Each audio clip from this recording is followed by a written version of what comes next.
যে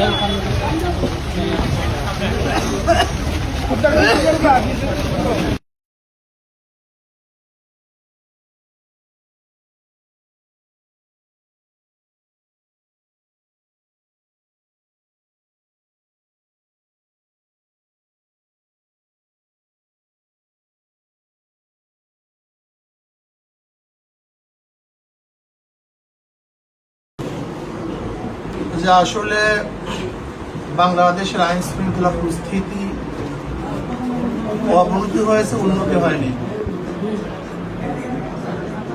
যেই খুনি সে কিন্তু প্রথমেই খুন করে নাই বা এই প্রথমে অপরাধী সে নয়, এর আগেও সে অনেক অপরাধ করেছে এবং চিহ্নিত সে গুন্ডা, চিহ্নিত মাস্তান।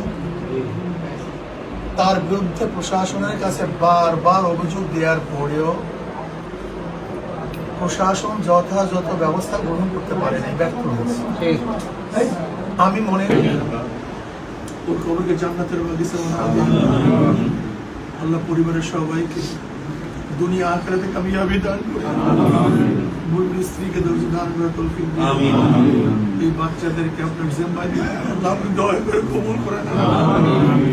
যত মুমিন মুমিনাত মুজাহিদিনের কবর সবার তোমার আফাত মাফ করে আমাদের শায়েখ মুর্শিদের কবর জান্নাতের বাগিচা বানাবেন। মাদার সব তামাম দুনিয়ার মাশায়েখ আপনাদের জান্নাতের বাগিচা।